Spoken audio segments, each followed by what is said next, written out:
concentrados para que podamos coger los conceptos que más se puedan. Entonces, habíamos dicho que la acción hormonal podría ser masiva, como por ejemplo en la situación de ejercicio, ¿cierto? En el que uno se somete a consumir glucosa porque los músculos se están moviendo, entonces tiene que consumir energía y los niveles de glucosa pueden cambiar.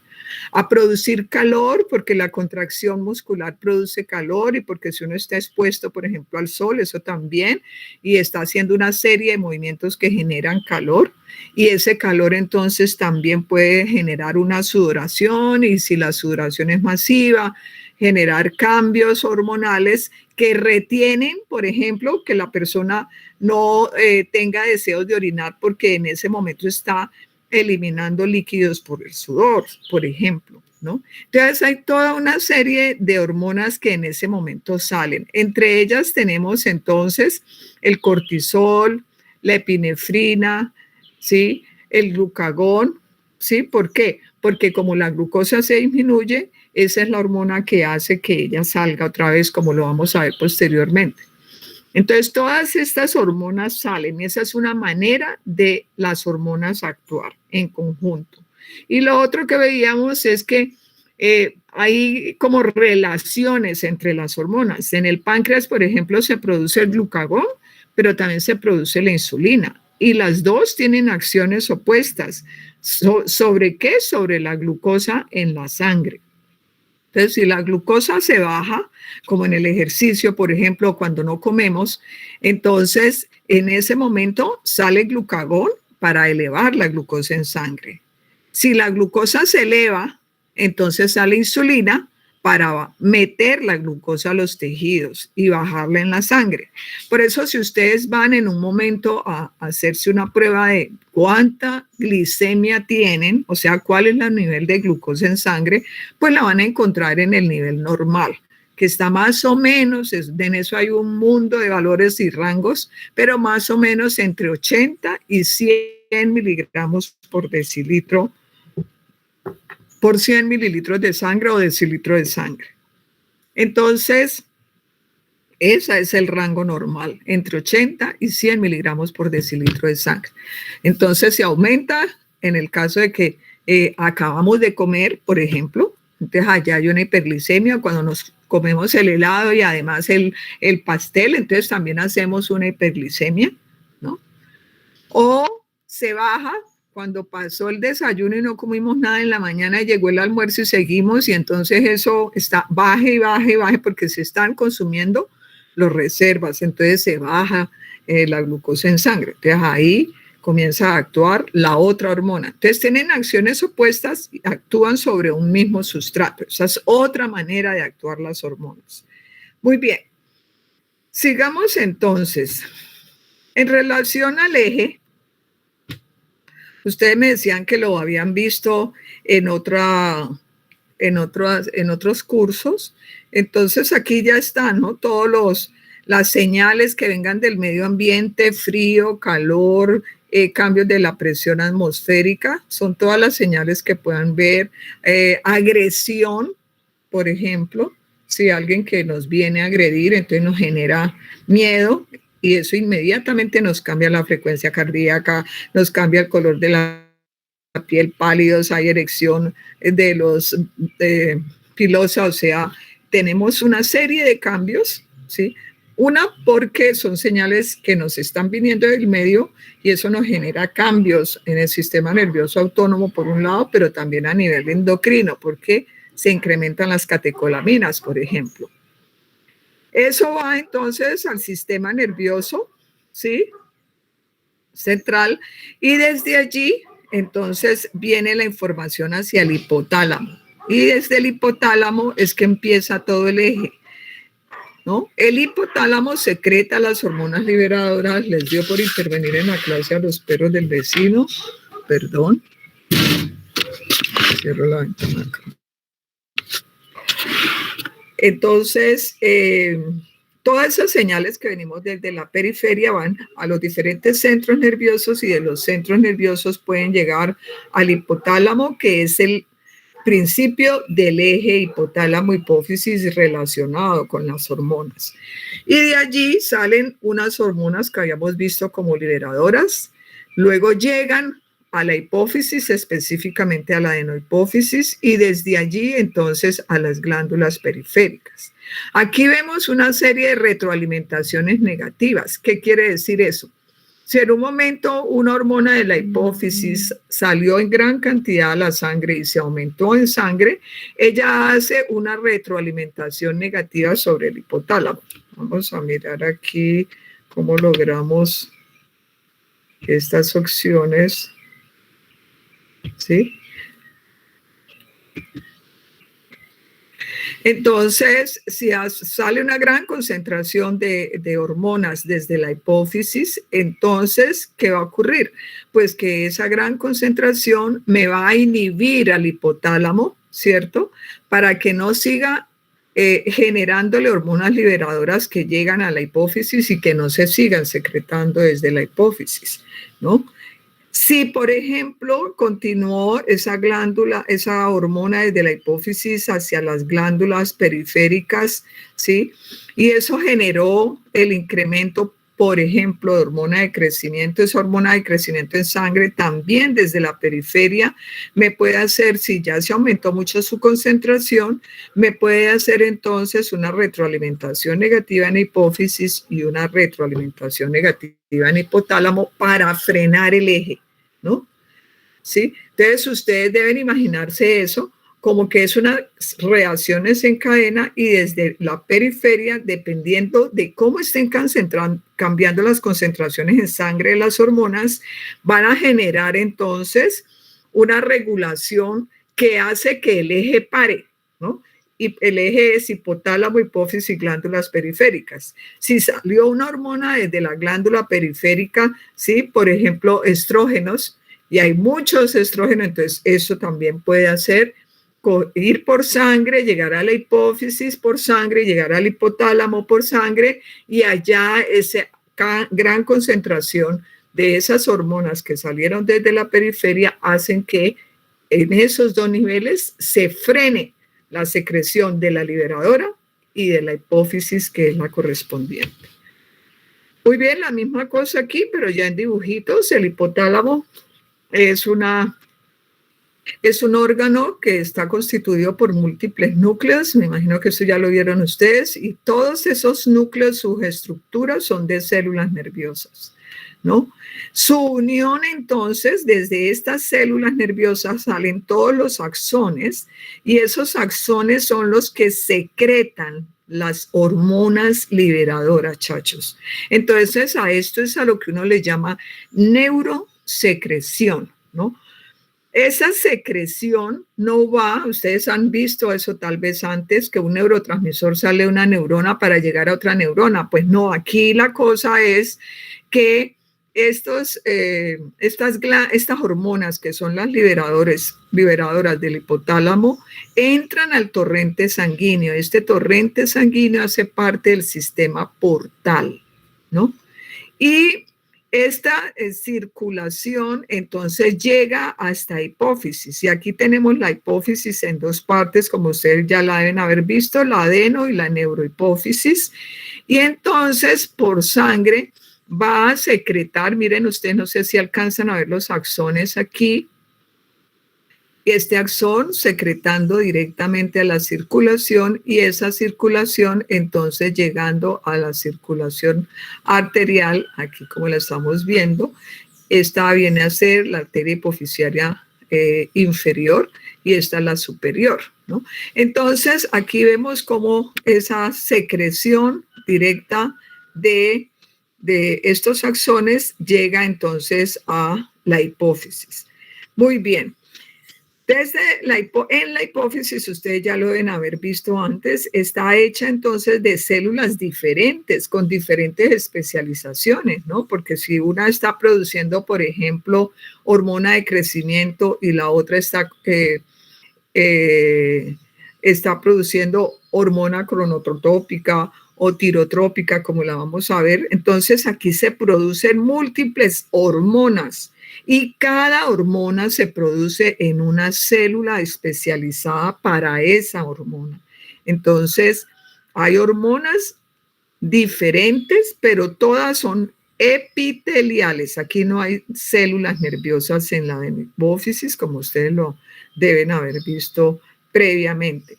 En el caso entonces de la hipófisis posterior o neurohipófisis, lo que ocurre es que a la neurohipófisis llegan las hormonas directamente del hipotálamo y se almacenan en la neurohipófisis.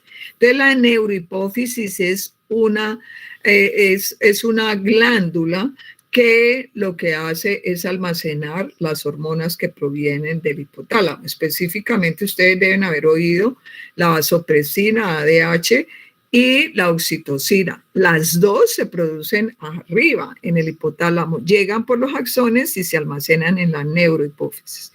Mientras que con la adenohipófisis, el hipotálamo lo que hace es secretar a estos vasos sanguíneos y estos vasos sanguíneos van circulando esta hormona, paseándola por toda la adenohipófisis hasta que ella encuentre su receptor.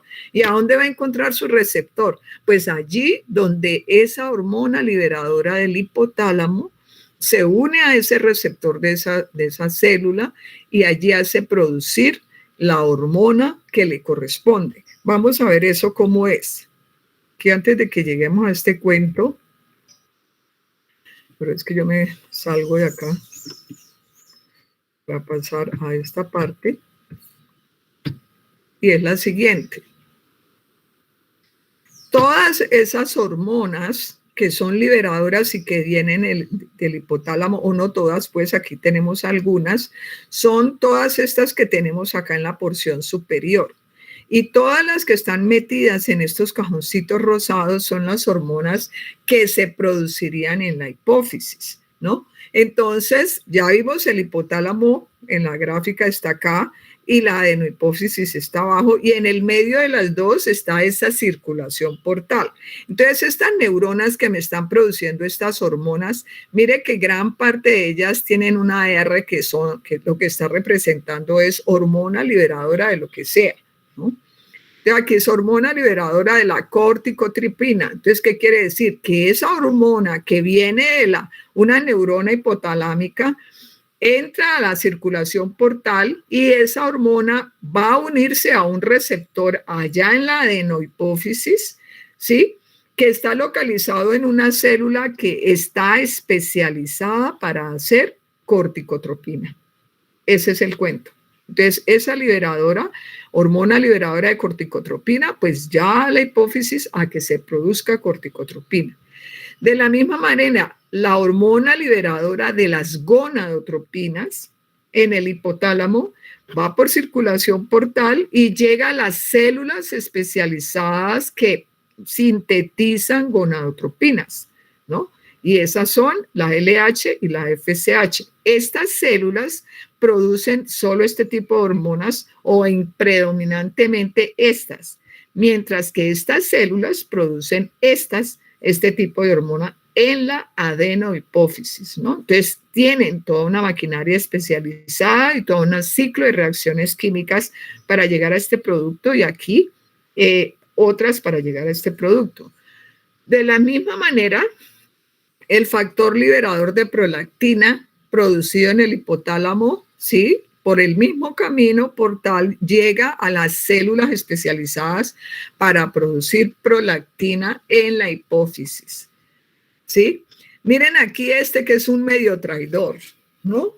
Es la hormona liberadora de tirotropina, ¿no?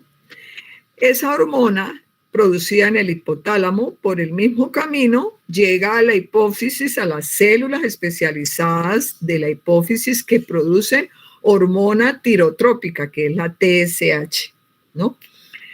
Y al mismo tiempo vemos que esta hormona liberadora es capaz de meterse con este tipo de células también, o sea que tiene receptores aquí y tiene receptores acá, ¿no? Entonces uno cuando habla de eje quiere decir que la de arriba la del hipotálamo me está haciendo salir estas en su respectiva célula, tanto para la corticotrópica, la hormona liberadora de corticotrópica aquí y la corticotrópica en la hipófisis, para las gonadotropinas, para la prolactina, aquí para la tirotropina, ¿sí? O tirotrópica, como le quieran llamar, en estas células especializadas. Pero esta TRH también tiene receptores en las células epiteliales de la hipófisis que producen prolactina. Aquí, ¿qué vemos? Vemos la hormona liberadora de la hormona de crecimiento, ¿no? Sale del hipotálamo, va a circulación y esa circulación llega a receptores de las células que producen la hormona de crecimiento, ¿no? Y allí en esas especializadas para eso ella estimula la producción de esa hormona. Entonces, le llamamos eje por eso. Entonces, estas que están todas en las casillas rosadas son las que tienen que ver con la producción hormonal de la adenohipófisis. Estamos hablando de la adeno, o sea, la anterior, en donde su estructura es de células epiteliales, como ustedes lo deben haber visto en histología, ¿no? Pero miren, aquí hay otras hormonas en el hipotálamo, como por ejemplo la dopamina, que le ayuda a la hormona liberadora de crecimiento y ella también estimula que salga hormona de crecimiento de la hipófisis. Mientras que la somatostatina, que vemos acá, ella inhibe, llega a las mismas células en la adenohipófisis, ¿cierto? Pero ella lo que genera allí es inhibición de esa hormona de crecimiento. Entonces, ¿qué puede decir uno? Pues que cada una de estas hormonas, ¿cierto? Es estimulada por una correspondiente liberadora del hipotálamo, ¿sí? Y que a su vez su producción está regulada por otras hormonas del hipotálamo que son inhibidoras, como por ejemplo la somatostatina, que puede inhibir la producción de esta GH, o la producción de la TSH en la hipófisis, o en el caso de la dopamina, ¿no? Miren la dopamina como es, cuando ella viene del hipotálamo y llega a las células que producen hormona de crecimiento, ahí lo que hace es estimularlo. Pero cuando esa dopamina viene por sangre y llega a las células a donde se produce la prolactina, ella allí inhibe, o sea, hace lo contrario que en las otras células. Entonces, se están dando cuenta, cada una de estas células que están produciendo un tipo de hormona tiene su propio maquinaria especializada para producir la correspondiente hormona y a su vez la cantidad de receptores para recibir la liberadora o otras hormonas que estén regulando su producción, ¿sí? Como en estos ejemplos que estamos viendo aquí. Mire, por ejemplo, la prolactina es estimulada por la TRH, por el factor liberador de la prolactina, pero es inhibida por la dopamina, ¿no? Entonces, este conjunto de hormonas está afectando estas células epiteliales y eso va a hacer entonces que ella tenga una regulación muy importante, por ejemplo, en la lactancia, ¿no? Y eso hace entonces que podamos ver, y si aquí solamente estamos como entrando a esta temática, pero ustedes se ponen a estudiar solamente hormona de crecimiento, pues y aquí se van a encontrar la millonada de regulaciones en cada una de esas células. Muy bien.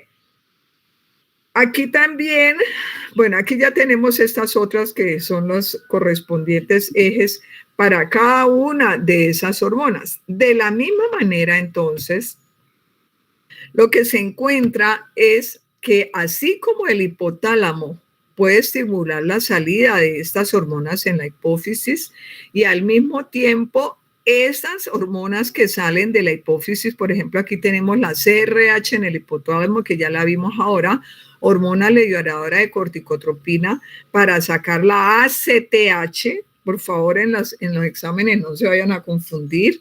Yo directamente me muevo con todas estas abreviaturas porque lo vamos a ver todo el tiempo en el curso y hay que irse familiarizando con ellas. Entonces, el eje aquí para la hormona de la corticotropina es la liberadora desde el hipotálamo, el ACTH de la hipófisis. Y esta de la hipófisis, a su vez, sale a sangre y llega, entre otros, a la glándula suprarrenal, que ustedes ya deben recordar que queda sobre los riñones. Esta glándula suprarrenal, entonces, contiene los receptores para este ACTH. Y esta ACTH, a su vez, va a producir, entonces va a generar otros cambios, ¿no? El ACTH sale de la glándula suprarrenal y como vamos a ver en la clase de glándula suprarrenal, vamos a mirar cuáles son sus efectos, ¿no? Entonces, en esta suprarrenal, entre los productos importantes está el cortisol, ¿no? Y la aldosterona, la ACTH también se mete con la aldosterona. Ese cortisol que se produce en la suprarrenal, entonces es prácticamente el que termina el eje para esta hormona, ¿no? Entonces aquí es CRH, ACTH y cortisol en los 3 niveles. Este ya es periférico. Ese cortisol sale a sangre, ¿no? Y dependiendo de sus concentraciones, él, si se excede en sus concentraciones, puede inhibir a nivel de la hipófisis o puede inhibir a nivel del hipotálamo, ¿no? Entonces, ahí se cumple también el eje para esta hormona.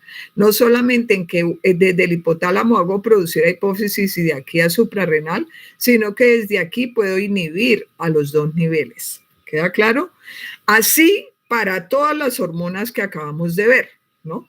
De la misma manera, entonces yo puedo tener la hormona liberadora de gonadotropinas en el hipotálamo, el LH y la FSH en la hipófisis, y acá en los ovarios, por ejemplo, vamos a producir la LH y la FSH que tienen que ver con la producción de la progesterona y con la producción de los estrógenos. Entonces, ellos también llegan a sangre y van a generar cambios a nivel de la hipófisis y a nivel del hipotálamo. La mayoría de veces lo que uno ve en estos ejes es que esa retroalimentación es de regulación negativa, pero hay situaciones también en que esa regulación es positiva, o sea, para estimular más la producción en algún nivel. Muy bien, entonces con eso nosotros quedamos como teniendo clara cuál es la relación que hay entre ese hipotálamo y esa hipófisis que estábamos viendo en este esquema específicamente. Ay, Dios mío. En este esquema, perdón. ¿Listo? Con los diferentes núcleos, cada núcleo produciendo un tipo de hormona liberadora en el hipotálamo, ¿sí? Saliendo por sus axones a sangre y desde la sangre llegando a las células especializadas correspondientes para producir la correspondiente hormona que salga de la hipófisis. Muy bien. Miremos aquí algo y es lo siguiente. Bueno, ya la parte anatómica, yo no voy a hacer énfasis en eso. Ustedes hace rato deben saber cuál es la circulación arterial que llega a este sistema, ¿cierto? Sobre todo a nivel de la hipófisis, ¿sí? Y lo que sí quiero como contarles es lo siguiente. Cuando estamos hablando de hipófisis, ¿sí? De adenohipófisis, ya dijimos entonces que son células epiteliales especializadas en diferentes tipos de hormonas. Pero a pesar de que, como las están viendo ustedes aquí, estas células epiteliales están muy unidas, ¿no? Yo me puedo encontrar una célula epitelial en este lugar que les estoy señalando. ¿Alcanzan a ver con la flechita lo que les estoy mostrando? Sí, profe. Listo. En esta célula, por ejemplo, yo puedo estar produciendo TSH, ¿no? Entonces a esa célula le llegó la hormona liberadora de tirotropina y hizo que se liberara TSH. ¿Listo? En esta otra célula que está acá, yo puedo encontrar al lado de ella, puedo encontrar una célula que me esté produciendo GH, ¿no? Entonces ella está especializada, por eso solamente recibirá órdenes de la GNRH, que es la liberadora de hipotálamo, ¿no? Entonces lo que les quiero decir es que hay veces hay la tendencia a pensar que aquí en la hipófisis las que producen hormona de crecimiento están en un grupito, las que están produciendo, por ejemplo, TSH están en otro grupito. No, eso fue una idea que se contempló por un tiempo y todavía se sigue afirmando en algunos espacios, pero ustedes lo deben haber visto en histología. Esto, por ejemplo, aquí ustedes, este es un corte, ¿cierto? En el que por microscopía electrónica lo que se estaba observando es una célula productora de prolactina, como es esta que está aquí. Entonces, en su interior tiene los gránulos que producen prolactina. Y esta otra que está acá es una célula productora de hormona de crecimiento. ¿Se dan cuenta? Entonces, y acá puede haber una célula que esté produciendo TSH, ¿no? Entonces, no están organizadas por grupos. Sí tienden a estar como cerca, pero tranquilamente uno puede encontrar una célula produciendo un tipo de hormona y otra célula produciendo otro tipo de hormona. Entonces, eso es lo que la idea que le queda a uno en la cabeza es que del hipotálamo salen esas hormonas liberadoras y cuando llegan a hipófisis, en hipófisis por la circulación se van y van llegando a sus células correspondientes para producir su correspondiente hormona cuando el receptor las una, cuando las recoja. Y cuando la recoge ese receptor, pues inmediatamente se genera la producción de esa hormona en la hipófisis. Muy bien. Entonces, quería como que nos quitáramos de esos paradigmas que hay veces están presentes en muchas partes. Algunas cosas importantes en relación, esto también es un poco de histología que ustedes ya deben haberlo visto. Entonces aquí están los cuerpos de Herring, los gránulos neurosecretorios de las células nerviosas de la neurohipófisis, por ejemplo. ¿Sí? La neurohipófisis prácticamente se considera como un órgano al cual confluyen muchos axones, ¿no? Y como esos axones son prácticamente los que están viniendo del hipotálamo a depositar su hormona allí en la neurohipófisis, entonces hay una región conocida entonces como la zona de empalizada. Yo no sé si ustedes la vieron cuando observaron esto en la neurohipófisis, ¿no? Esto pues obvio que es de un modelo animal, este es de la zarigüeya, ¿sí? Y aquí se ve, por ejemplo, un axón, ¿no? Y aquí se ve entonces la ramificación de esos axones y aquí se ven los gránulos que prácticamente son las vesículas que contienen todas estas, este contenido hormonal almacenado en la neurohipófisis. Entonces miremos algo en ese orden de ideas. En este esquema estamos viendo la conexión entre una neurona del hipotálamo, específicamente del núcleo supraóptico o paraventricular. Esta es una neurona que secreta, sintetiza una hormona liberadora en este caso, la almacena, ¿sí? Y esa vesícula que lleva la hormona y que lleva un transportador, porque eso es lo que ocurre mientras se está transportando. Aquí tenemos el axón de esta neurona y esta axón llegando a la neurohipófisis, ¿no? Entonces, en esa neurohipófisis se produce ya la secreción y aquí llega a los vasos sanguíneos, ¿sí?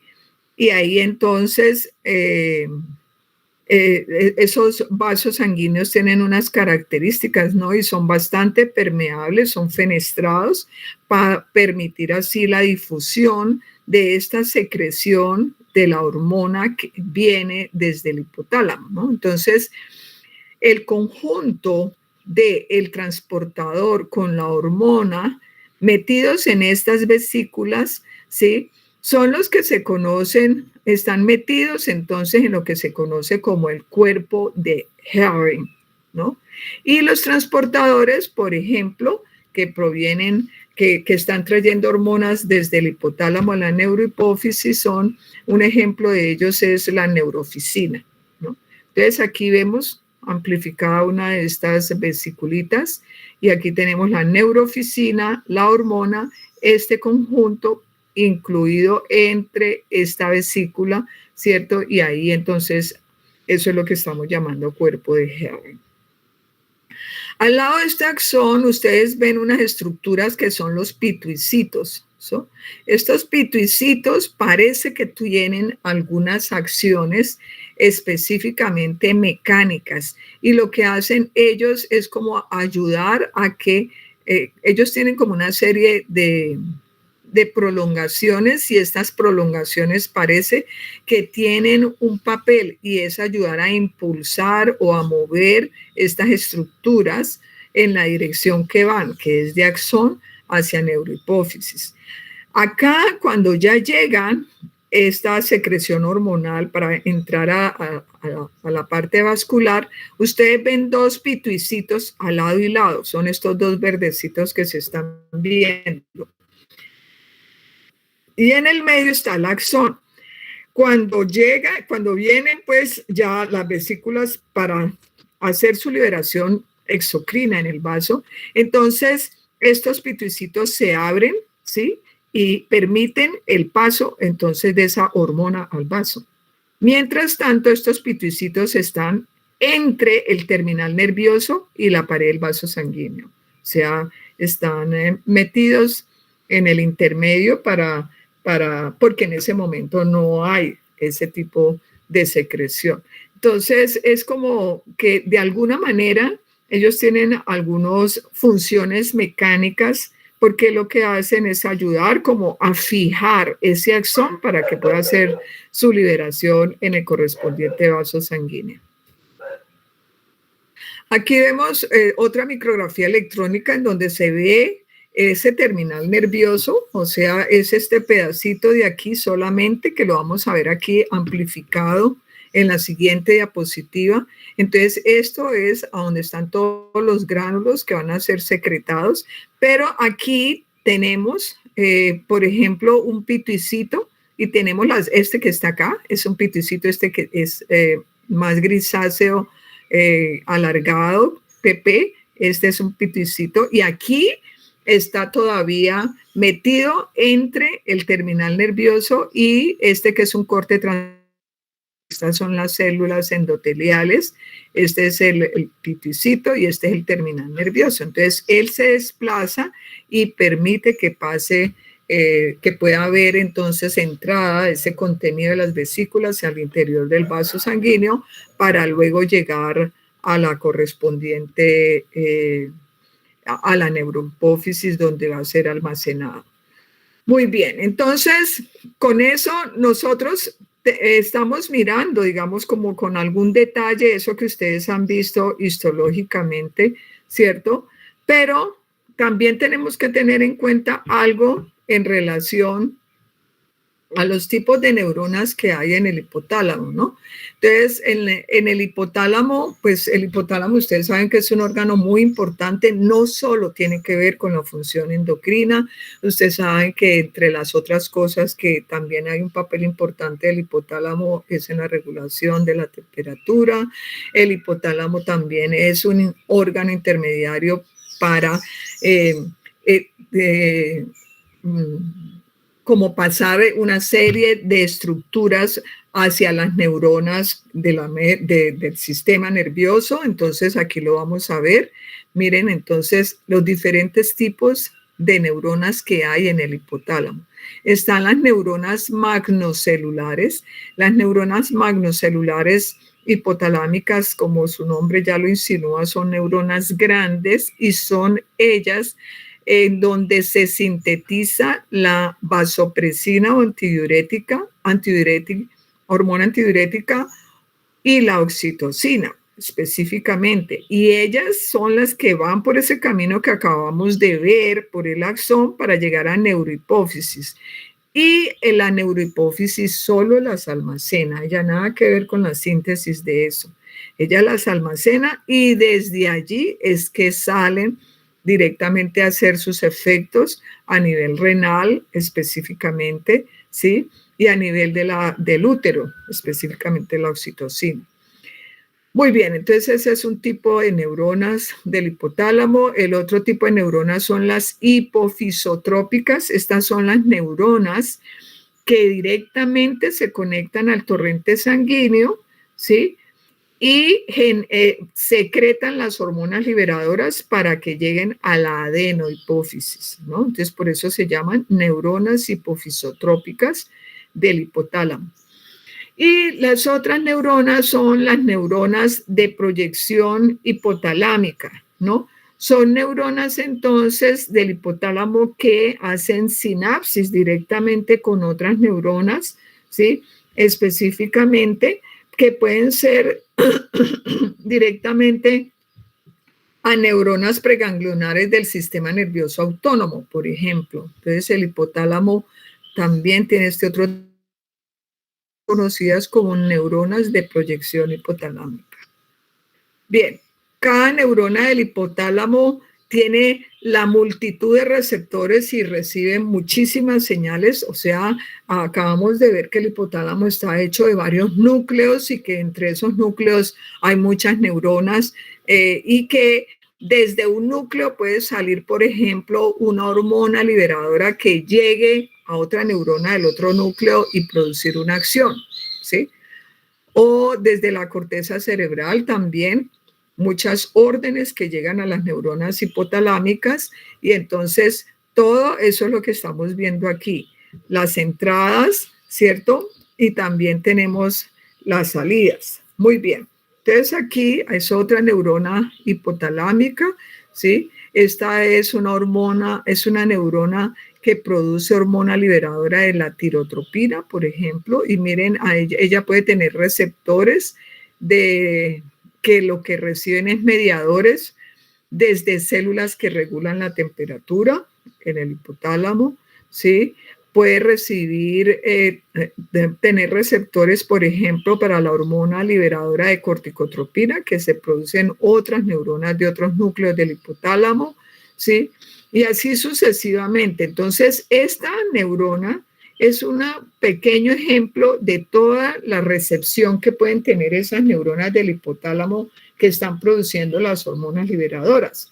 Para ellas producir una hormona, que ese es un cuento, ¿no? Si ellas mandan una hormona liberadora al eje, le están diciendo a la hipófisis, haga el favor usted, saque lo que yo le estoy diciendo. Si es hormona liberadora de crecimiento, saque hormona de crecimiento. Y ese hormona de crecimiento, pum, se va para sangre y por sangre va a diferentes partes, ¿no?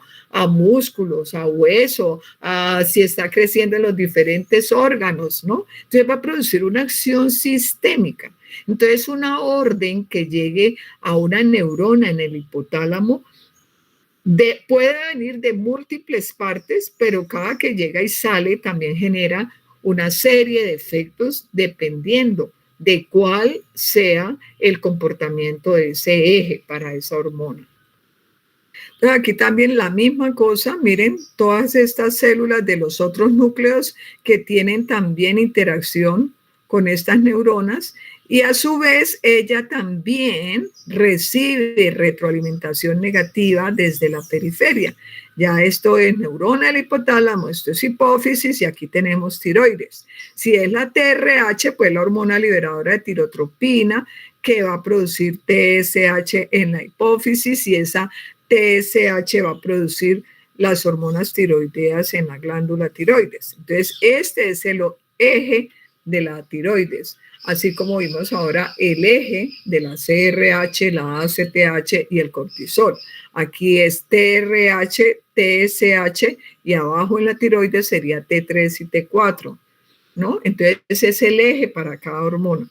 Entonces, esa neurona está asediada por múltiples señales y obviamente que cada respuesta que ella dé es una respuesta eléctrica. Estos serán puros cambios potenciales, cambios de potencial de membrana que generan esa salida neurotransmisora a sangre para que se produzca esa liberación desde la hipófisis, y desde la hipófisis entonces sale la hormona, aquí vemos la TSH, a la tiroides. Y esa tiroides produce T4 y T3.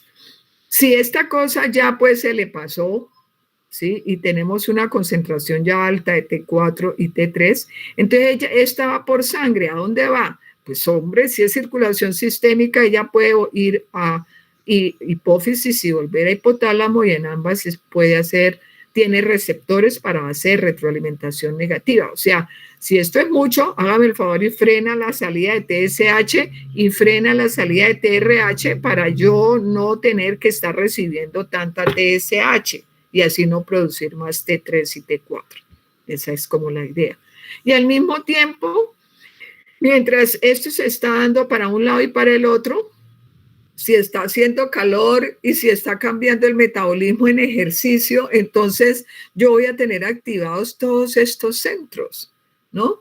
Y si tengo activados todos estos centros, pues hombre, también puedo estar activando el sistema endocrino y puedo estar activando el T3 y el T4 que tienen que ver con la producción de energía y con acciones pues calorigénicas ya a nivel periférico. ¿Listo?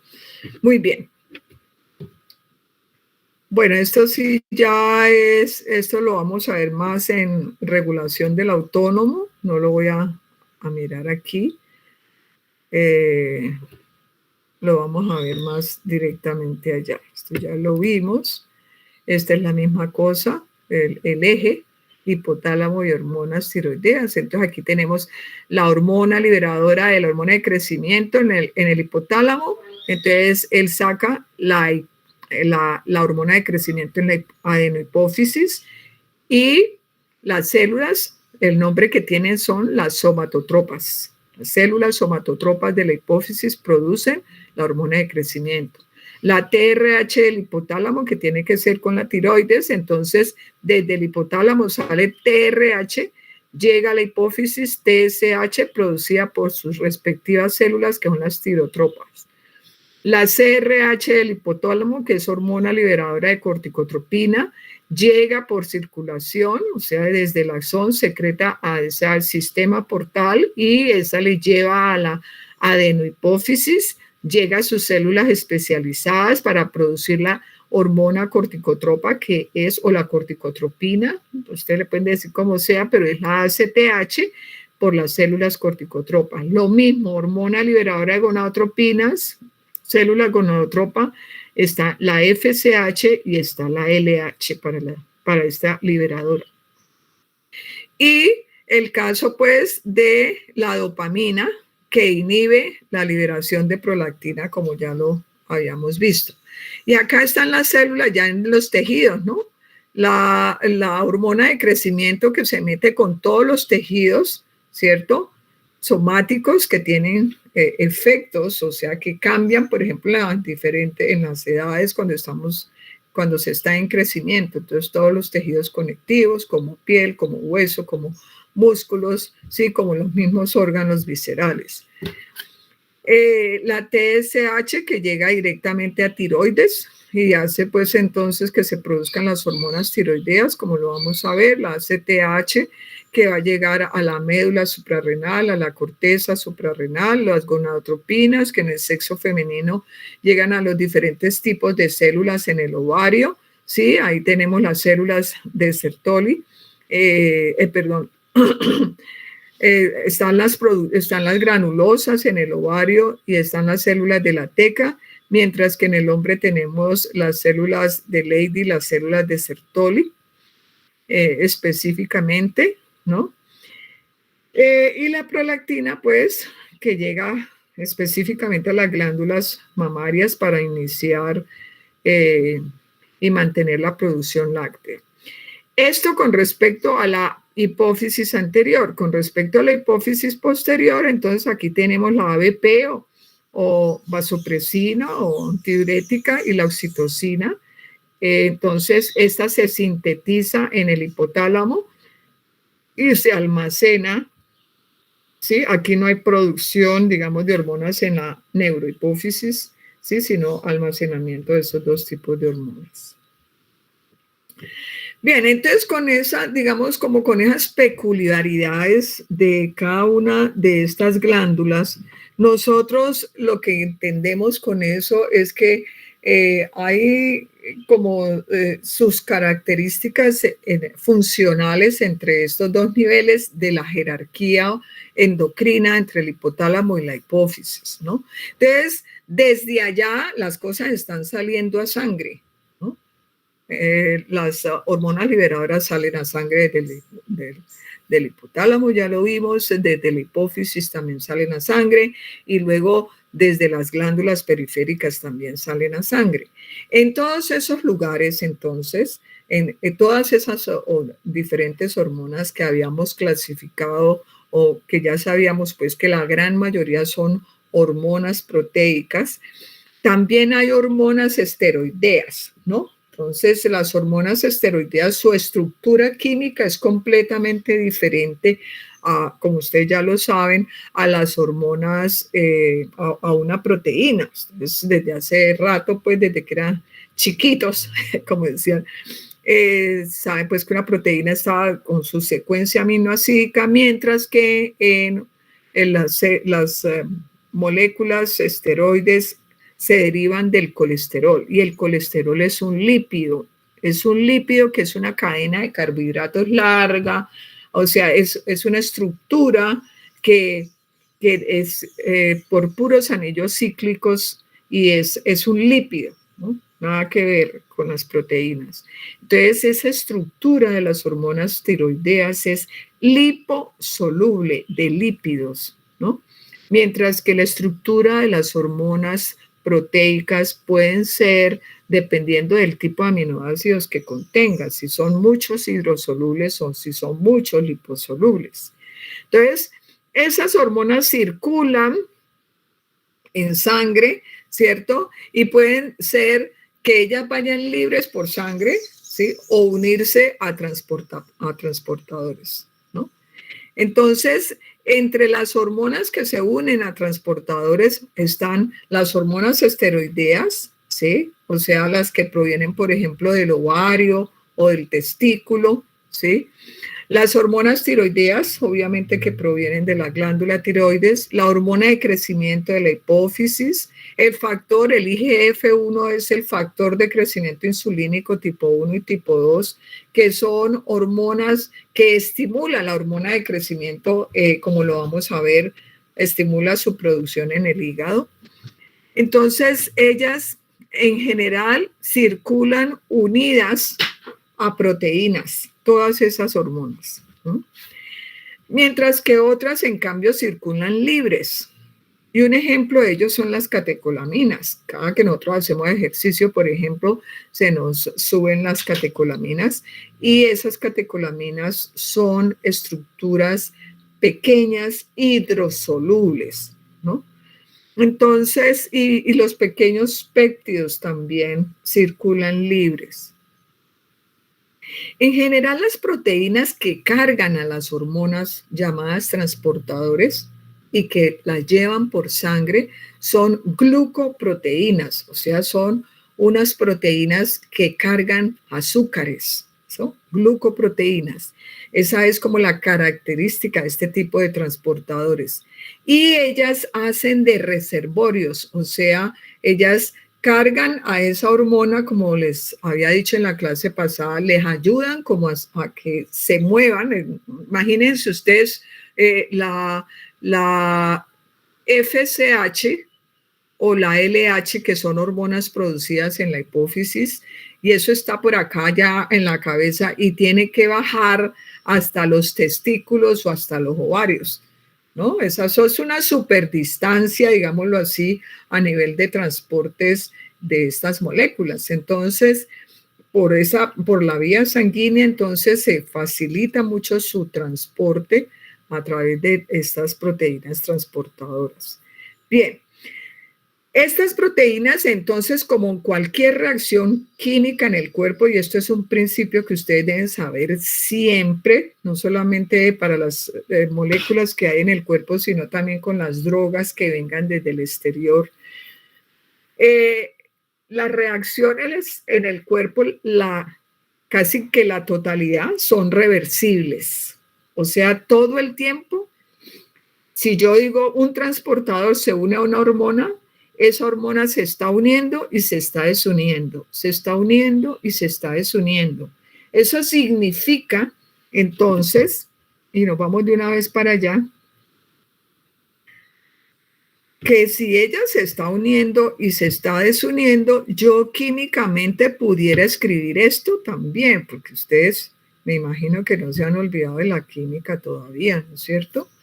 Entonces, yo puedo decir que una molécula de una hormona se une bueno, en este caso lo tenemos como receptor, pero hagan de cuenta que este es un transportador y lo que me va a dar es un conjunto hormona-transportador, ¿no?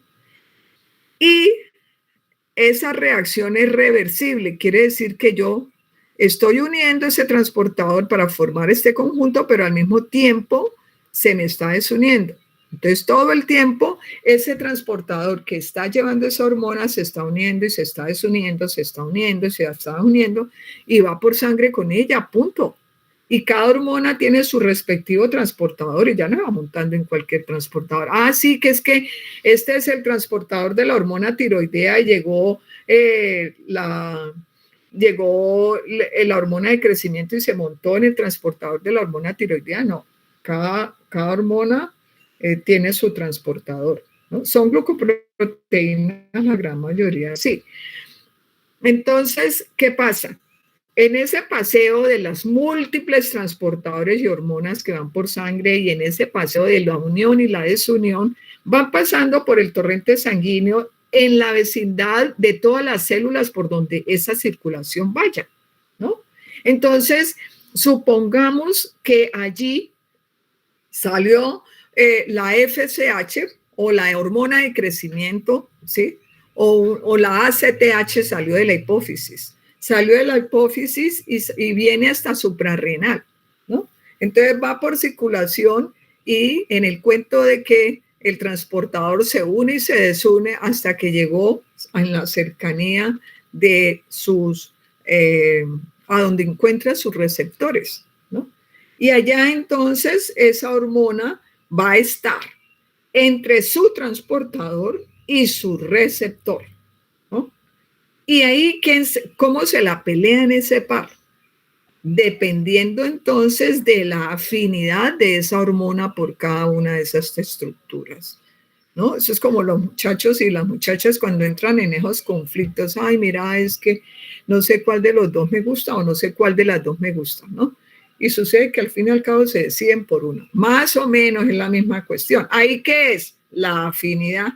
La afinidad por la molécula mayor. ¿Y qué es la afinidad? Aquella atracción que hay entre esas dos moléculas con una menor concentración de esa hormona, ¿no? Si yo necesito para unirme al transportador, por ejemplo, 10 moléculas de la hormona para que al fin se una una, y en cambio para unirme al receptor con 3 que anden por ahí, ¡pum!, la agarra, quiere decir que el receptor tiene mayor afinidad y se la robó al transportador, por ejemplo, ¿sí? Bueno, ahí entonces el transportador cede de esa hormona, el receptor la recoge y ahí hay toda una serie después de todas estas factores que tienen que ver en las reacciones químicas, que tienen que ver con la concentración, con la afinidad de las diferentes moléculas.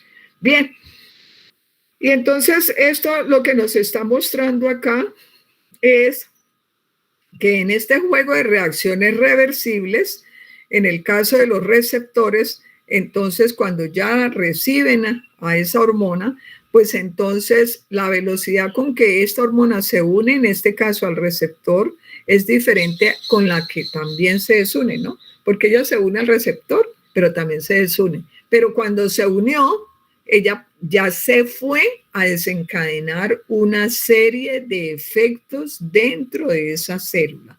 Y ahí ya fue. Ahí ya viene el efecto hormonal. Cuando desde el transportador pasó al receptor y el receptor ya está en la célula efectora de esa acción hormonal. Listo. Entonces, aquí vemos ese concepto de que la velocidad con que en el caso del transportador se une o se desune, ¿sí? Van a ser diferentes, pero en el equilibrio esas dos velocidades son iguales y por eso entonces uno habla que la constante de equilibrio es la relación de las dos constantes de velocidad que hay para que se forme o se deforme ese complejo. Y ahí entonces comienzan a hacerse una serie de maniobras matemáticas para nosotros ya despejar cuál es la constante de disociación. Aquí hablaríamos la constante de asociación porque yo estoy uniendo esta molécula con esta para armar este conjunto. Mientras que aquí, cuando me voy de aquí para allá, estoy disociando, ¿no? Entonces, la K2 será la disociación en esta semirreacción con respecto a la K1, ¿no? Entonces, constante de disociación va a ser igual entonces al producto de estos dos sobre la concentración del complejo, en este caso hormona receptor, pero que también puede ser hormona transportador. Y ustedes este concepto de KD, ¿no? Ya lo han visto previamente, ¿no? Entonces, en cada célula tenemos un total de receptores para cada hormona, ¿no? Entonces ya tenemos, por ejemplo, para las células de la glándula suprarrenal, tenemos los receptores para la CTH. Específicamente, ¿qué parte de la glándula suprarrenal? Estamos hablando de la corteza suprarrenal. Allá hay como 3 o 4 tipos de células, ¿no? Entonces, cada uno de esos tipos de células va a tener su total de receptores. Y ese total de receptores será lo que esa hormona trate de llenar cuando llega, ¿no es cierto? Cuando está llegando. Lo que se ha visto es que experimentalmente, cuando se aísla un tipo de célula que tenga los receptores para esas hormonas y se va aumentando la concentración de esa hormona, entonces lo que se ve es cómo va incrementándose esta unión de hormona-receptor, ¿no es cierto? Porque le estoy aumentando la concentración de hormona. Y ese incremento en esa concentración de hormona-receptor me está ocupando la mitad de los receptores. Aquí tenemos, por ejemplo, una cantidad total de receptores que es la tendencia a llenar cuando se está incrementando la concentración de hormona. En la medida en que se esté agregando esa cantidad de hormona a un tipo de célula, sus receptores se van a ir llenando. Cuando se llena la mitad de eso, del total de sus receptores es cuando se dice que se alcanza el KD. O sea, que el KD en últimas es la concentración de hormona que yo necesito para llenar la mitad del total de receptores, ¿no? Muy bien, entonces, aquí lo tenemos, el KD. ¿Cómo llegamos acá? Miren lo que esto sale. Habíamos dicho que el KD era igual a K2 sobre K1, igual a el producto de los reactantes, que son la hormona y el receptor, sobre el complejo hormona-receptor, que es el que se está formando cuando yo le agrego la hormona a esa célula para que se vayan llenando los receptores. Entonces, si yo le agrego hormona y le he agregado una cantidad tal de hormona que lleno la mitad de los receptores, ¿qué quiere decir entonces? Que si yo agrego ya uno esa mitad de receptores, entonces tengo 50% de receptores libres y el otro 50% en forma de hormona receptor. Esos dos 50% yo los puedo cancelar y me queda entonces que la constante de disociación es igual a la concentración de hormona. Entonces, SKD es igual a la concentración de hormona cuando yo lleno la mitad de los receptores. Y esto se cumple para el transportador y se cumple para todas esas, digamos, estas uniones en las cuales ese cambio, ¿cierto? Cuando yo aquí estoy agregando esa hormona experimentalmente a un conjunto de células, por ejemplo, de células en donde surjan efecto o tengan los receptores para esa hormona. Por ejemplo, si yo estoy hablando de suprarrenal, estoy hablando de las células granulosas de la suprarrenal que puedan tener unos receptores para la ACTH, y yo aíslo esas células y le voy echando ACTH, entonces allí en esas células hay esos receptores. Cuando yo lleno la mitad de los receptores de esa célula, estoy prácticamente conociendo la concentración de hormona que yo agregué para llenarlos. Y esa concentración de hormona es igual a la constante de disociación. Bien, Alcaide, perdón. Eso se usa bastante en la práctica ya cuando se van a determinar cuál es la concentración de hormona que tiene un paciente, ¿no?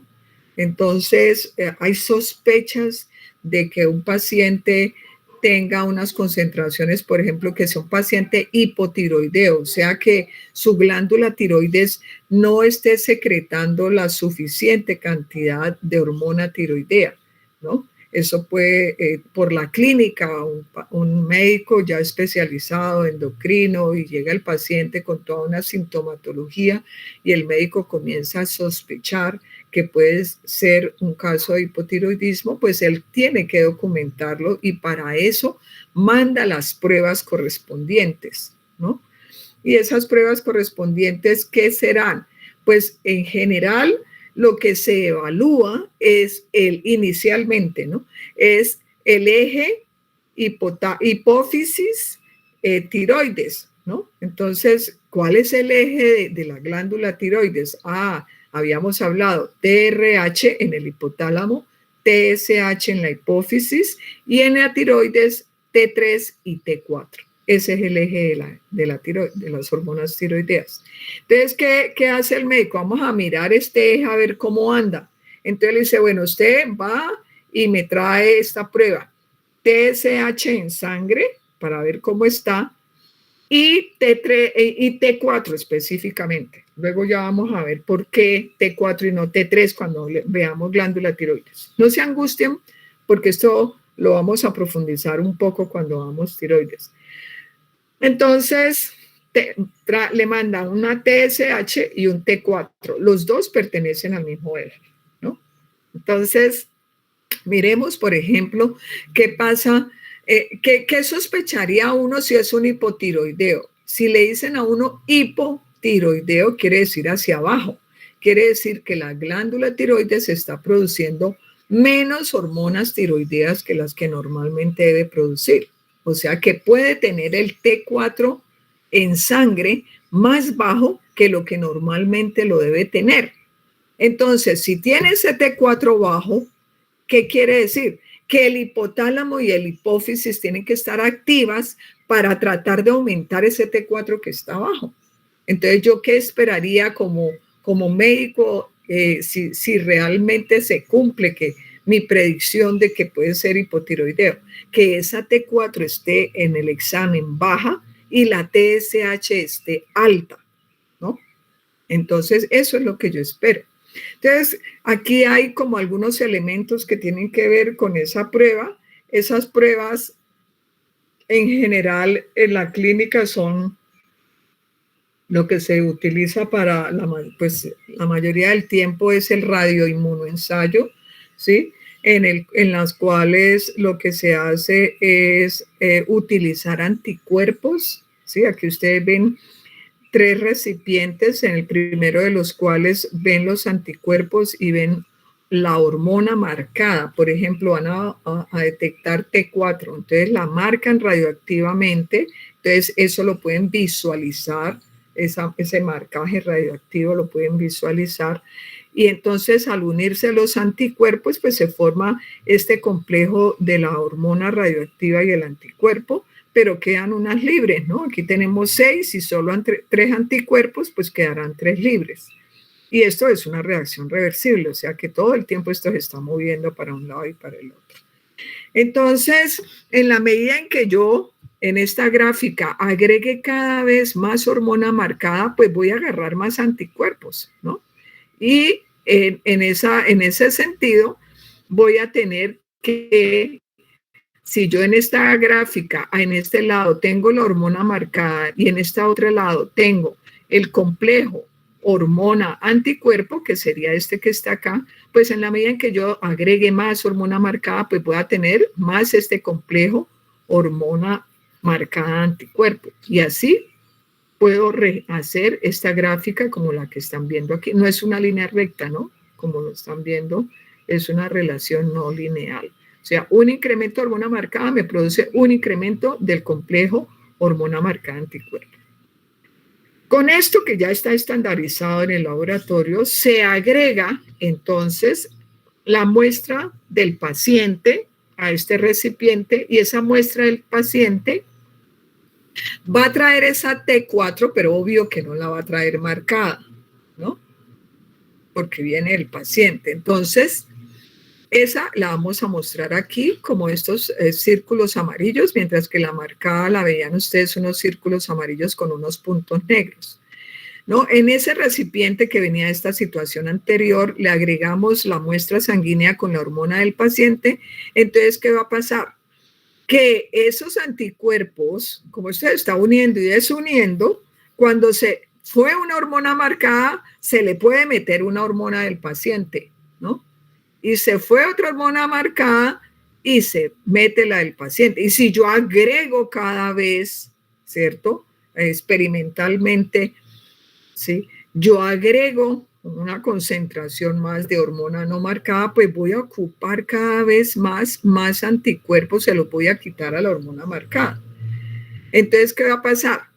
Que cuando yo vaya a hacer mi gráfica, ¿qué voy a encontrarme? Que si yo dibujo aquí en la parte inferior, que es mi eje X, la hormona no marcada, que es la que le estoy agregando a este segundo recipiente, y voy a mirar este complejo que yo ya tenía aquí armado entre la hormona marcada y el anticuerpo, ¿cómo cambia?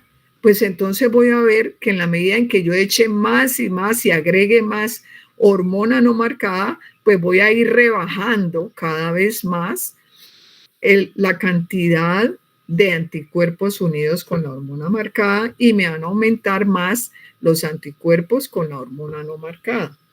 Entonces, de esa manera construyen estas gráficas, ¿no? Construyen estas gráficas y esta es una gráfica estándar, ¿no?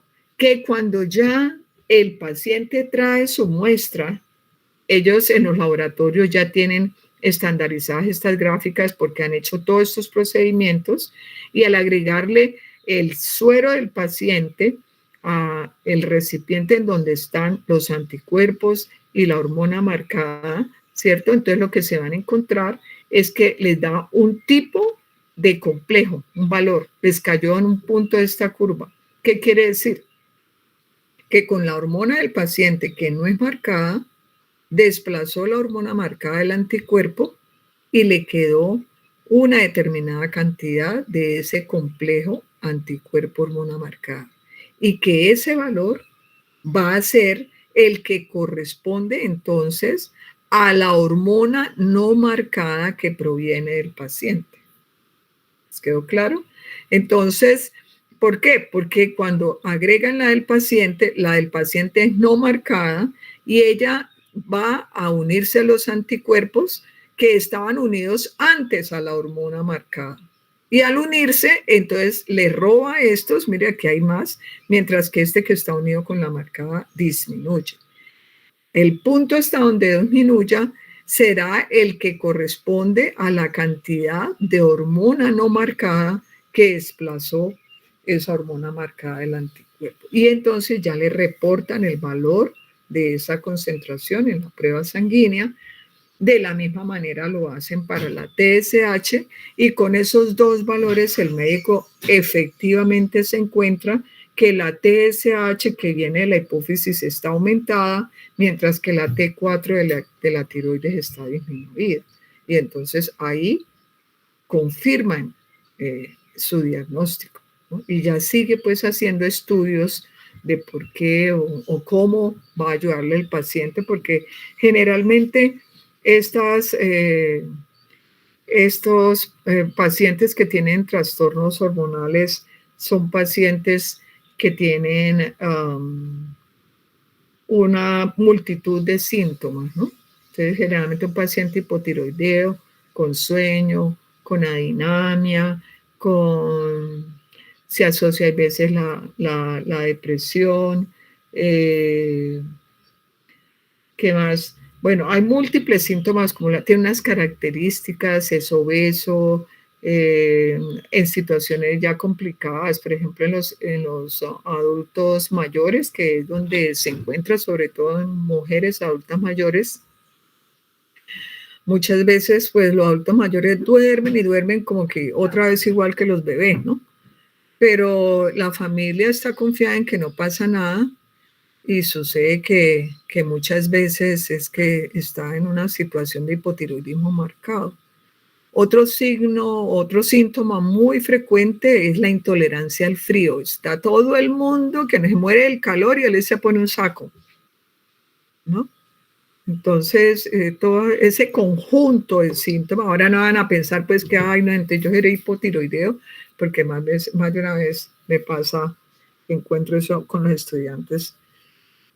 Y la verdad es que uno pasa por sus crisis, pero no, eso no se puede saber sino luego de una evaluación que realmente lo amerite. Muy bien, entonces veníamos por acá y caímos allá que es una parte que ya nos llevan entonces hacia cómo se determinan los niveles de hormonas tiroideas. Entonces, en eje transporte sanguíneo, vamos a ver cuáles son las hormonas entonces que son transportadas. La mayoría de las veces son las hormonas esteroideas, ¿sí? O sea, las que se derivan del colesterol. Y ellas son, la mayoría de las veces, o sí, casi siempre están transportadas por una proteína glucosilada. Mientras que las hormonas proteicas se transportan también por proteínas, sí, pero pues hay algunos casos en que no hay, que pueden circular libres, sobre todo cuando son péptidos, ¿no? Listo, y las otras pues que son las catecolaminas. Muy bien, generalmente las hormonas libres tipo catecolaminas producen cambios agudos, ¿no? Entonces, lo que les estaba diciendo ahora, uno sube catecolaminas cuando hace ejercicio, sube catecolaminas cuando entra en un estado de angustia, ¿no? Que llegó y sucedió algo que uno se está sintiendo agredido y entonces hay también un incremento de catecolaminas. Entonces, en general, ellas producen cambios rápidos, agudos, incremento de la frecuencia cardíaca, cambios en la circulación, ¿cierto? Piloerección, bueno, todas esas cosas. Entonces, las hormonas libres participan sobre todo en cambios agudos, mientras que las hormonas unidas a proteínas participan sobre todo en cambios crónicos, ¿no? Entonces, eso lo vamos a ir viendo poco a poco. El caso es que una vez unida esa hormona al receptor, ese receptor en esa célula periférica, si lo vamos a hablar ya, o en la célula, por ejemplo, llegó la TSH desde la hipófisis, primero salió la TRH del hipotálamo, luego hizo salir la TSH de la de la hipófisis y esta TSH fue por sangre y llegó a una célula folicular de la glándula tiroides y se unió allá. Cuando se unió ese TSH a ese receptor, inmediatamente se desencadenan una cascada de reacciones intracelulares en esa célula folicular que en últimas a lo que ayudan es a que se incremente la síntesis de las hormonas de esa célula tiroidea. Entonces ella es TSH, pues ¿a qué ayuda? A que favorezca la producción de las hormonas tiroideas que son la T3 y la T4, entre otras. También está la RT3, como lo vamos a ver. Pero ella arma un lío acá con una serie de reacciones químicas que lo vamos a ver cuando vamos con tiroides, y lo que está haciendo todo el tiempo es ayudando a que se sinteticen esas hormonas tiroideas, ¿no? Entonces, esas hormonas pueden actuar en receptores de superficie o pueden actuar en receptores intracelulares, como lo vemos acá, ¿no? Entonces, por ejemplo, los receptores de los esteroides pueden estar dentro de la célula, ¿no? Entonces, la hormona tranquilamente, como Pedro en su casa, pasa a la membrana, se une a su receptor que está dentro de la célula. Esa gracia no la puede hacer una hormona proteica porque ya no puede ir atravesando acuérdense que nosotros lo que más tenemos es grasa porque tenemos un poco de lípidos en todas las membranas celulares del cuerpo, ¿no? Entonces, ¿qué va a pasar? Si esa hormona no tiene características liposolubles para atravesar esa membrana, pues le tocó quedarse afuera. Y entonces, ¿qué hizo la naturaleza? Le puso el receptor afuera para que ella se conectara allí y produjera su cascada de reacciones intracelulares y todos los efectos correspondientes. En el caso de las esteroideas que ya entran, como es esta que vemos aquí, y recoge su receptor intracelular, las acciones en general son reacciones intracelulares, como lo vamos a ver. Generan ¿qué? Regulaciones de la velocidad de la transcripción. Yo me imagino que ustedes vieron eso en biología molecular, que es transcripción, que es traducción, ¿sí? ¿Sí se acuerdan de todo eso?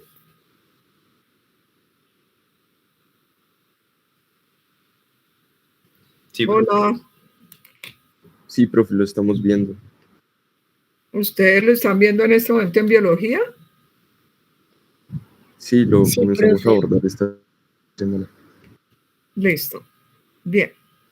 Entonces, esas acciones se dan con los ácidos nucleicos, y los ácidos nucleicos, ustedes ya lo deben haber visto, están metidos en el núcleo. Entonces, esas acciones de las hormonas esteroideas, ellas se unen a su receptor y el conjunto entra al núcleo a situarse para poder mirar, para poder generar cambios en cómo se transcribe ese RNA mensajero a partir del DNA.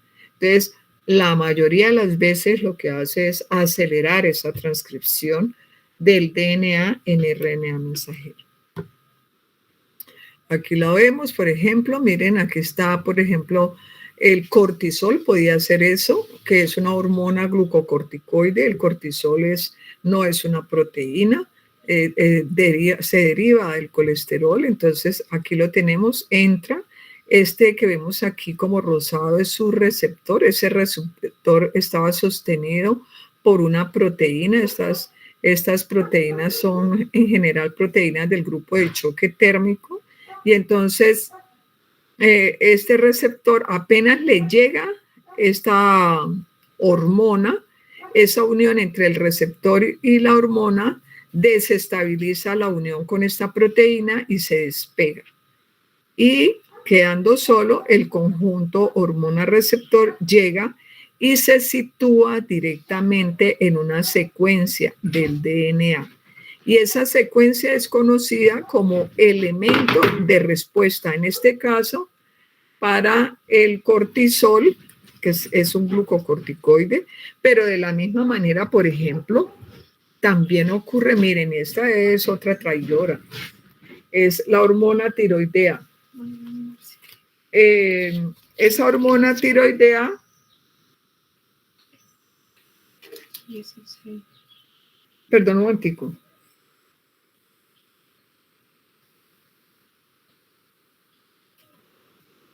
Traerla de vuelta. Bueno. Cierras bien, por favor. Entonces, la hormona tiroidea es una proteína, no es un esteroide, ¿no? Sin embargo, su estructura de aminoácidos, que no son tan hidrofílicos, sino más bien hidrofóbicos y que no es muy grande, le permiten que ella pueda atravesar la membrana.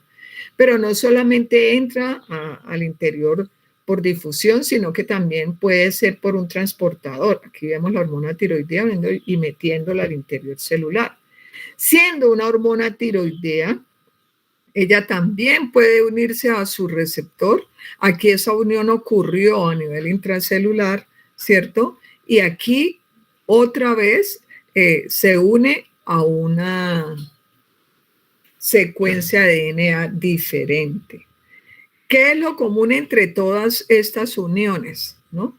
Que este conjunto cortisol receptor o este conjunto hormona tiroidea receptor, cuando se unen a sus respectivas secuencias, lo que hacen la mayoría de las veces es cambiar la velocidad con la cual se transcribe el RNA mensajero, ¿no?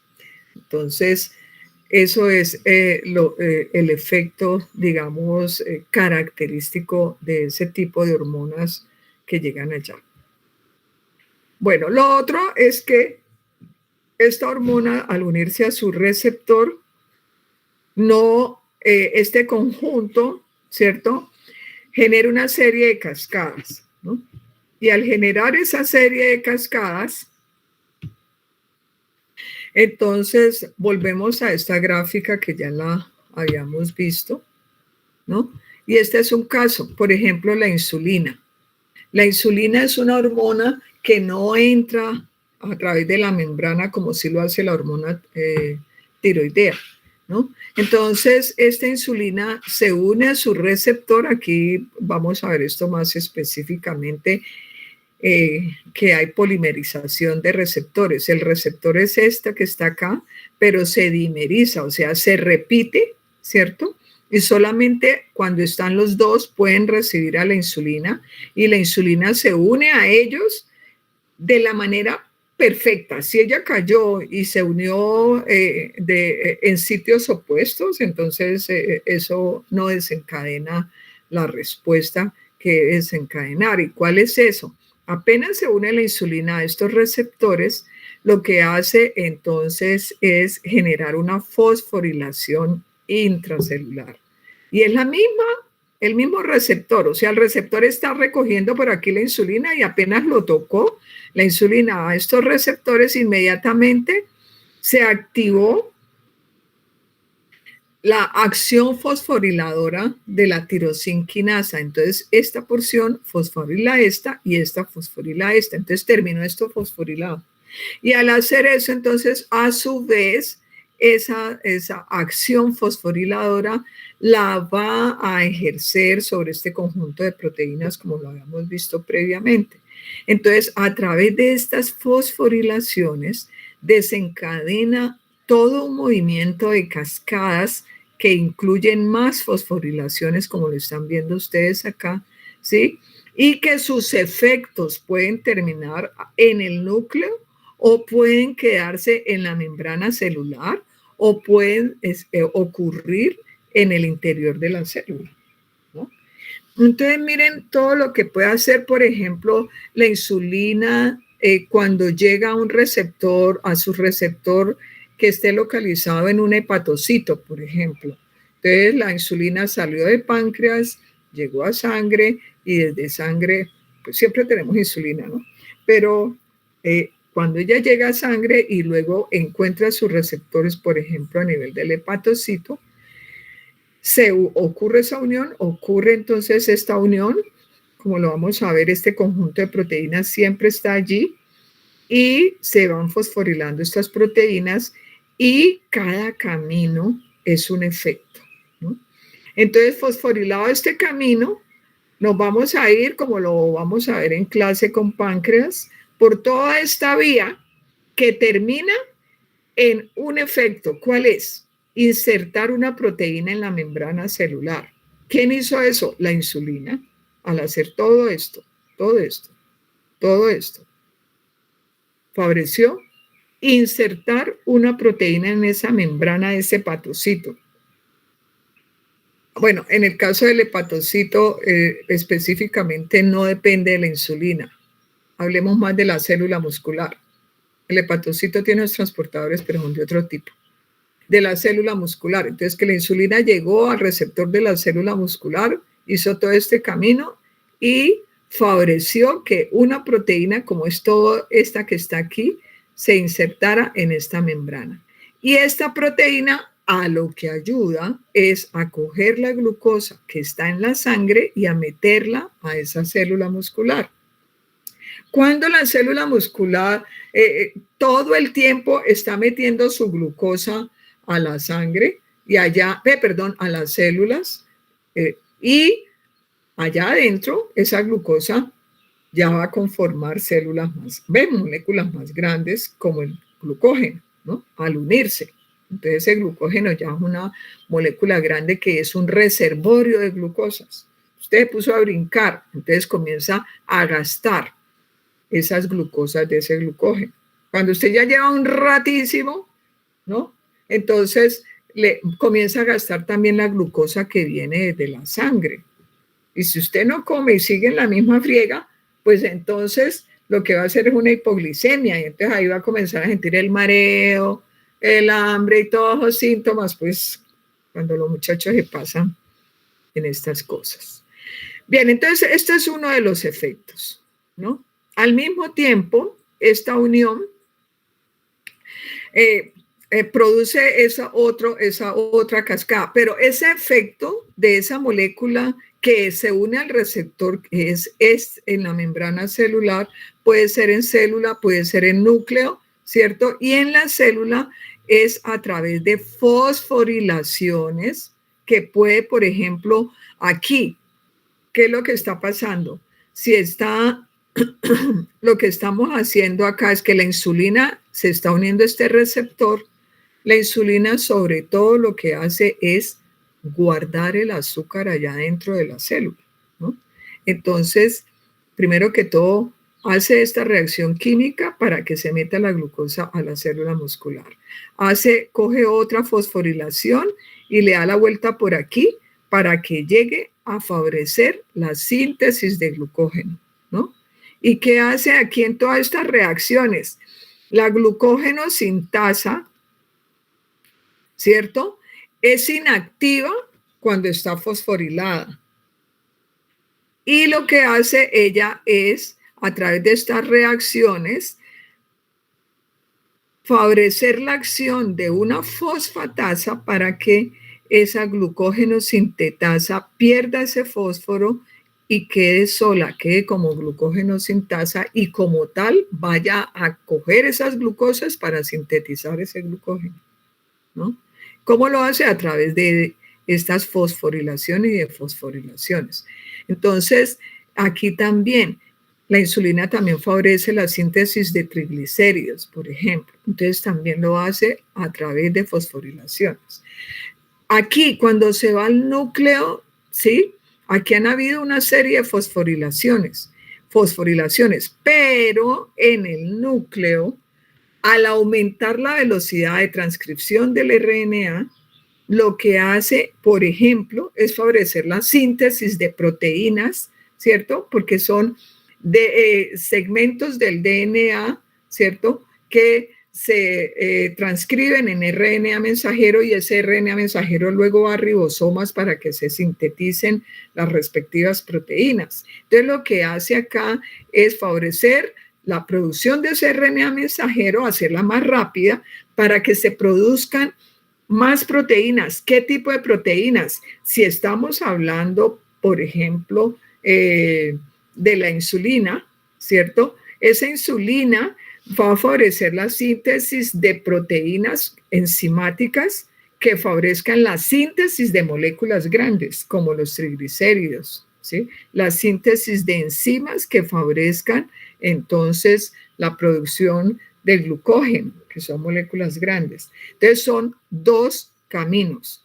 Uno, a través del incremento el incremento de la velocidad de transcripción del RNA mensajero, y el otro camino es a través de la fosforilación. O sea, las hormonas, sus efectos los producen a través de los cambios de fosforilación o a través de cambios en la velocidad de transcripción del RNA mensajero.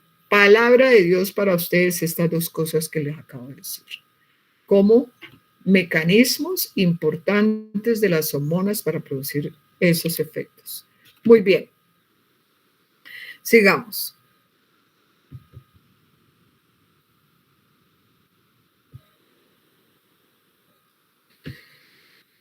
Bien, entonces ya nos vamos a la clasificación de las hormonas, ¿no? Entonces, en la clasificación de las hormonas es importante tener en cuenta que las hormonas pueden ser de diferente tipo dependiendo de su estructura, ¿no? Entonces uno habla de hormonas proteicas o peptídicas, hormonas aminoácidicas o hormonas esteroideas, ¿no? Entonces, en ese orden de ideas, las hormonas proteicas, ya habíamos dicho, o peptídicas, lo dijimos en la clase pasada, cuando se sintetizan, no se sintetiza directamente una hormona, sino que ella viene montada en una proteína más grande y esa proteína en otra más grande. Entonces, esa grandísima generalmente la llamamos la preprohormona, o sea, la estructura antes de la hormona, ¿esto?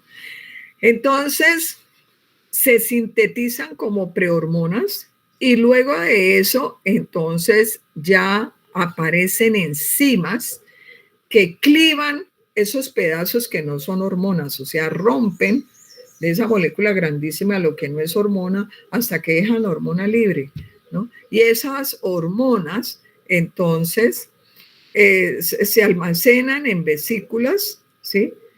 Y una vez almacenadas en vesículas, como son proteínas, hormonas proteicas, ellas no pueden salir, sino una vez que esa vesícula se fusiona con la membrana celular de la célula de donde va a salir, ¿no? Entonces, en general, esas proteínas son proteínas polares, o sea, hidrofílicas, ¿sí? Muchas de ellas viajan en sangre sin transportador, ¿sí? Y la mayoría de las veces no pueden ser prescritas para ser ingeridas por vía oral, ¿sí? Se unen a receptores de superficie. Entonces las hormonas proteicas se unen a receptores de superficie, o sea, al que acabamos de ver ahora. Las hormonas aminoácidicas, ¿sí? Ahí vemos entonces hormonas que provienen de aminoácidos, como por ejemplo la tirosina. Vamos a ver si aquí lo tenemos. Aquí, ¿no? Entonces, entre esas hormonas que provienen de aminoácidos están las hormonas tiroideas y las catecolaminas, ¿no? Entonces, son derivadas de la tirosina, esas hormonas tiroideas. Viajan en sangre unidas a proteínas, pero las tiroideas, porque las catecolaminas ya dijimos que no. Ellas salen como Pedro en su cosa todas locas a la sangre y son hormonas que están libres en sangre, no unidas. Estas hormonas tiroideas, que son las que salen pues de tiroides T3, T4, ¿sí? Se unen a transportadores, ¿sí? Y al unirse a transportadores, entonces llevan, si por ejemplo una persona es hipotiroidea y le mandaron, tómese esta hormona porque usted está produciendo poquita hormona, tenga, suplementemos con esto y le mandan su tratamiento hormonal y ella se lo toma, ¿no? Y sucede que se fue ya de vacaciones, paseo, qué sé yo, y se le olvidó llevar su droga. y se estuvo unos días sin tomársela, por ejemplo, la hormona tiroidea. Como esa hormona tiroidea, cuando sale a sangre, se une a su transportador, ese transportador ha retenido esa hormona allí, ¿cierto? Aunque esa se une y se desune, ese transportador es un depósito. Entonces, si ella dejó de tomar, por ejemplo, un día, pues no se va a descompensar ni a los 2, probablemente ni a los 3. Se dice que más o menos el tiempo de vida media de la T4 es aproximadamente 7 días. Entonces quiere decir que aquellas hormonas que tienen transportadores tienen tiempos de vida media más largos. O sea que si llega a disminuir los niveles de hormona libre, siempre el transportador le estará cediendo, le estará liberando a la sangre la hormona libre. Como lo dijimos ahora, el transportador va uniéndose y desuniéndose a la hormona, uniéndose y desuniéndose. Y de pronto pasó por donde andaba el receptor de esa hormona. Empezó Pedro a padecer, ¿no? Se me la van a robar definitivamente, listo. Entonces él simplemente, el transportador coge y suelta. Esa es la ley de la química en las reacciones reversibles. Y en esa que la soltó, el receptor está también, recoge la hormona y se la une y ya ahí produce un efecto, ¿no? Y luego la desune también, porque esas no son uniones permanentes, ¿ya? Entonces, si se llega a disminuir esa forma libre, cuando el transportador la suelta y el receptor la va a recoger, esa hormona se queda unos instantes sin estar unida a ninguna de las dos.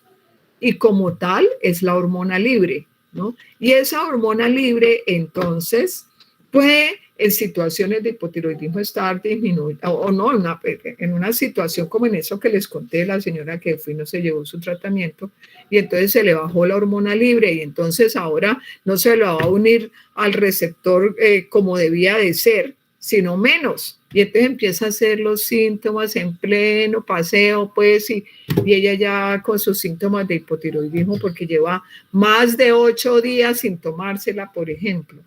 Entonces, ahí ya sí comienzan a haber efectos, ¿no? Pero puede demorarse hasta más o menos 7 días, que es el tiempo de vida media en el que uno dice que está produciéndose la mitad del efecto, ¿no? Tiempo de vida media. Entonces, ¿qué pasa? En ese caso, nosotros estamos hablando de que hay mayores tiempos de vida media de las hormonas que viajan unidas a proteínas, mientras que las catecolaminas, que no se le unen a ningún transportador, esas sí viajan y ¡pum! El efecto agudo y ¡ram! Desaparecieron, fueron metabolizadas, se unieron a sus receptores y desaparecieron. Cuando ya se incrementa, ¿no? Porque todo el tiempo también tenemos niveles de catecolaminas, obviamente. Muy bien, entonces son las características de las hormonas que se unen. En el caso de esto, pues son la T3 y la T4, las unidas a esas proteínas transportadoras tienen mayor tiempo de vida media.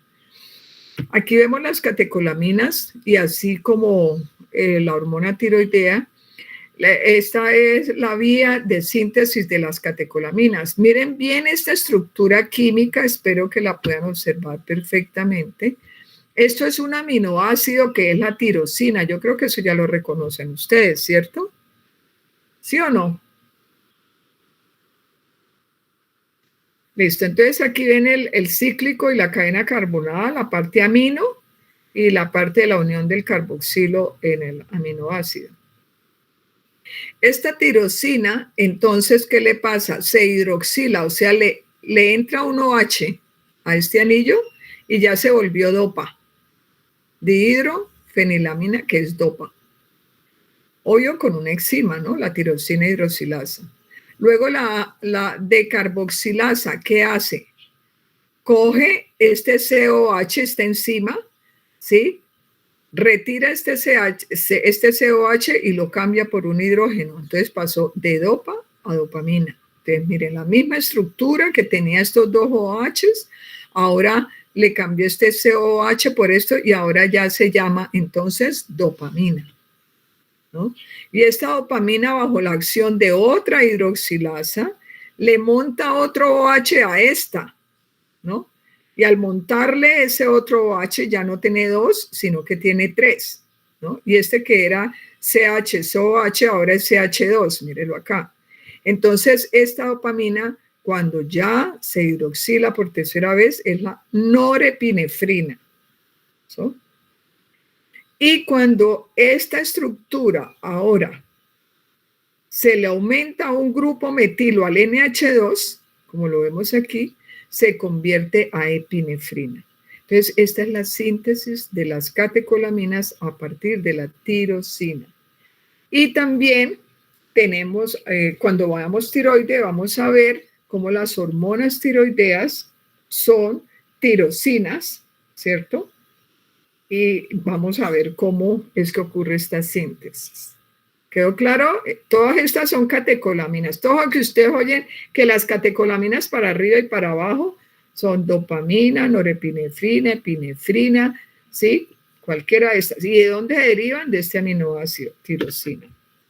Esa entonces viajan libre, tienen tiempos de vida media mucho más pequeños, sus acciones son agudas, son almacenadas en gránulos porque son hidrosolubles, entonces para salir de terminales nerviosos o terminales generalmente salen en gránulos por liberación exocrina y aquí las tenemos, epinefrina, norepinefrina, dopamina.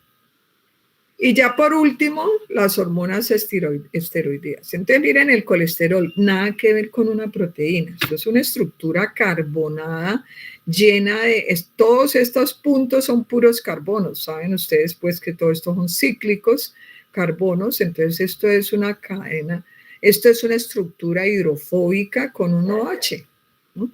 Entonces el colesterol, que no es lo mismo que cortisol, mucho cuidado con eso, el cortisol proviene del colesterol, pero no es lo mismo. El colesterol es la molécula base para las hormonas esteroideas, ¿no? Entonces derivan del colesterol, son producidas en suprarrenal, en las glándulas reproductivas, tanto del sexo femenino como el masculino, también se sintetiza en la placenta, esas hormonas esteroideas. No se almacenan porque son liposolubles, entonces se sintetizan y ¡pum!, se chorrean, atraviesan la membrana y salen de las células, sino que se sintetizan y difunden de las células, circulan en sangre la mayoría de las veces unidas a proteínas, son no polares y liposolubles, por eso pueden penetrar las membranas, pueden ser administradas oralmente. Ejemplos de ellos son la aldosterona, el cortisol, el estradiol, la testosterona, la progesterona, ¿no? Entonces, todas esas están diferenciadas por eso. Y las hormonas proteicas se unen, la mayoría se unen a receptores que están sobre la superficie celular, mientras que las hormonas esteroideas se unen a receptores en el citoplasma o dentro del núcleo, como en el caso de la hormona tiroidea. Ya terminamos, Julián. Sí, profe, ya ahora son las 11. Listo. Me falta tantas que yo creo que, bueno, unas 4 o 5 diapositivas.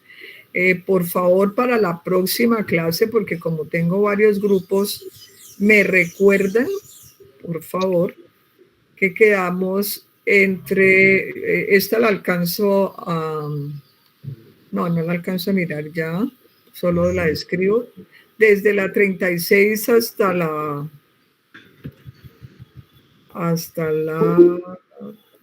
42, por favor. Ya lo demás está visto. Listo, profe. Este es un receptor extracelular recibiendo una hormona proteica con todas las reacciones químicas y las propiedades, que es lo que vamos a ver. Entonces esta la vemos ya como en el inicio de la próxima clase. Ujú. Bueno, entonces quedamos ahí.